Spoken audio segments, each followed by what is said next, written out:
हंगामे की ये तस्वीर सिवान जिला स्थापना कार्यालय से आई है। हंगामा करने वाले कोई और नहीं, टीईटी पास शिक्षक अभ्यर्थी हैं।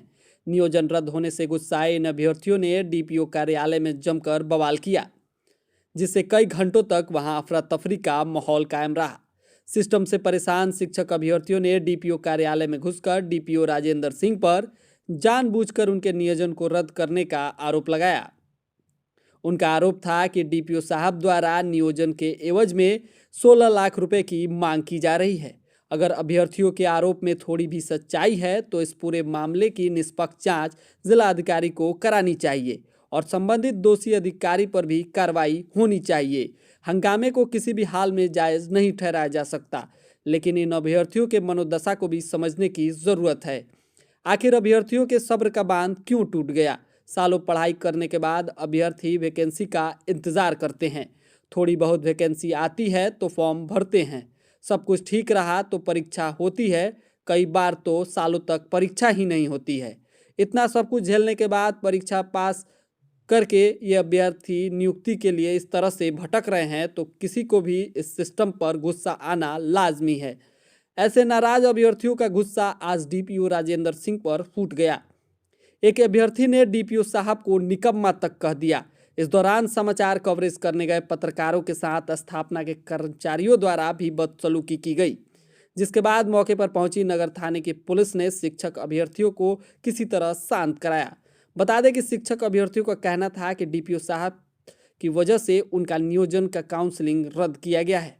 हालांकि उनका नाम मेगा सूची में चयनित होने वालों की लिस्ट में था, जिसके बाद स्थापना के एजेंटों द्वारा उनके नियोजन के लिए 16 लाख रुपए की मांग की गई थी और कहा गया था कि उनके नियोजन में शामिल कर लिया जाएगा। पैसा नहीं देने के कारण उनका काउंसलिंग रद्द कर दिया गया। 5 महीने से क्यों सोए हुए थे? क्यों नहीं पूछे? नहीं सर, नहीं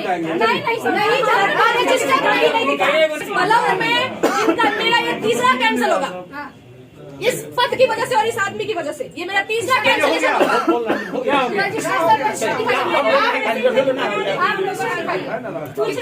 ये संगीन मामला है तो हम लोग भी लग जाएंगे। उनके पास भी उनके पास रंजीत के पास भी गए थे। अभी जो बात देंगे तो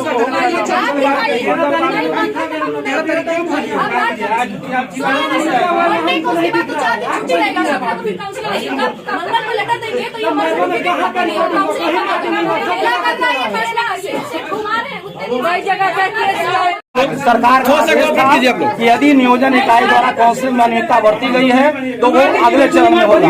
ये अगले चरण में 17 तारीख से जो डेट आया है वो तृतीय चरण में आपका नियोजन होगा। वीडियो ने धांधली किया था, वो रजिस्टर वहाँ का चेंज था, ये अनियमितता पाई गई थी, इसलिए तीसरे राउंड में गए। कौन वीडियो कहाँ के बहरिया पर क्या धांधली वो किए थे? सर खुल करके बताया। 1 से 5 का नियोजन का मामला था। वो 10 तारीख को जो काउंसिलिंग हुई थी, वो 10 के काउंसिलिंग की प्रक्रिया जो विभाग की थी वो प्रक्रिया उन्होंने पालन नहीं किया और नियोजन में अनियमितता बरती गई थी, इसलिए इसको तीसरे राउंड में जाए। तो सर इतने लोगों के सर हमसे गलती हो गई है तो ऐसा नहीं, क्योंकि सरकार का नियम था कि उसी दिन फैसला करना था। तो सर ये तो इतने लोगों के भविष्य के साथ ये खिलवाड़ हो रहा है ना। सोचिए कि अगली काउंसिलिंग होगी वो 17 तारीख से। लोग कह रहे हैं कि पैसे का लेन देन का कुछ नहीं चल रहा है। आरोप आप पे लग रहा है, पैसे के लेन देन करके आप नियोजन करते हैं, इस तरह का बड़ी गंभीर आरोप है आप पे। सर आप जिला के पदाधिकारी जो फैसिलिटेटर की भूमिका में है, जिला के पदाधिकारी फैसिलिटेटर में है, हम लोग को देखरेख करना था। सारी कार्रवाई नियोजन इकाई के द्वारा होनी थी। नियोजन इकाई द्वारा एक भी 0 टॉलरेंस के तहत यदि कहीं भी कोई गड़बड़ी हुई है तो अगले चरण में जाए। पहले सर डीपीओ है जो कार्यालय में इस तरह से अभ्यर्थी आकर के हंगामा कर रहे हैं, शायद इसके भविष्य में पहले कभी नहीं हुआ है। वो जानते थे कि इस तरह से करने पर हमारा होगा, ये नहीं झुकी तय हो चुका है कि अगले राउंड में इसका काउंसलिंग होगा। और सेम मेरा तो वीडियो की गलती है तो आप लोगों द्वारा लिखित कुछ शिकायत होगी, वीडियो के खिलाफ कार्रवाई हो। जब इस तरह की गलती है तो किए हैं, क्या किए हैं? सरकारी है सर्वे संज्ञान। तो यदि आपने लिखित कुछ लिखित सूचना दिया है सर? में लोक शिकायत पदाधिकारी और सारे संज्ञान में था तो ये संज्ञान में है। यहाँ पे जितना ये लोग बस हम लोग का जो बहाली है ना पैसे के लिए फंसा के रखे थे, और ये लोग अलग अलग से सबके द्वारा किसी अपने एजेंट के द्वारा हम लोगों से डिमांड भी किए थे 16 लाख रुपयों का, कि 16 लाख रुपया दे दीजिए आप लोग का चढ़ जाएगा। और उसके बाद बीच में फिर कह रहे थे NIC पे चढ़ने के बाद दीजिएगा 16 लाख, और अब कह रहे थे बीच में कि दे दीजिए हम, उसके बाद हम देखेंगे, हम चढ़ा देंगे। और इन लोगों का प्लानिंग था कैंसिल करने का। कौन मांग रहा था ये पैसे? DPO ऑफिस से मांगा गया था। DPO ऑफिस से मांगे थे या DPO मांगे थे? जी वही मांगे थे अपने एजेंट्स के द्वारा, बाकी लोगों के द्वारा। वो हम लोगों तक खबर पहुंचाए थे कि पैसा चाहिए। कौन है DPO? राजेंद्र सिंह राजेंद्र सिंह। सिवान में।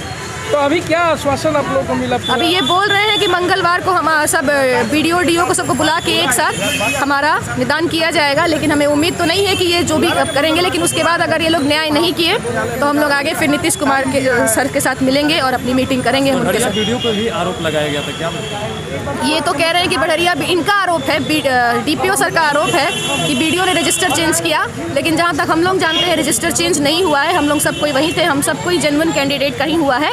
ये लोग पता नहीं क्यों ऐसा कर रहे हैं। आप अपने बात रखने के टाइम में रो भी पड़ी थी क्या? क्यों इतना ज़्यादा? 5 महीने से आप जानते हैं देश का कितना बुरा हाल चल रहा है कोरोना से। हम प्राइवेट लोग हैं, हम लोग जिस दिन छोड़ कर आते हैं उस दिन हमारे पैसे का नुकसान होता है। हम कमा ही कितना रहे हैं फिलहाल। 5 महीने से हमें ये रोज़ घुमा रहे हैं। घर में हमारी भी परेशानियां हैं, कुछ घर में कुछ बड़े बीमार हैं, कुछ मानसिक तनाव हमें ऐसे भी हो रहा है क्योंकि नीतीश सर भी कोरोना की वजह से 4 साल के बाद ये बहाली दे रहे हैं। 4था साल चल रहा है बहाली का ये, और उसके बाद भी आदमी पहले ही टूट चुका है। और इस तरह का अगर हमारे साथ अगर अन्याय किया जाएगा इन लोगों के द्वारा, जिनको रखा गया है जनता की सेवा के लिए, वही जो है जनता के दुश्मन बने हैं, तो आंसू तो आएंगे ही ना। ठीक है, अपना नाम बताइए। सपना सिंह।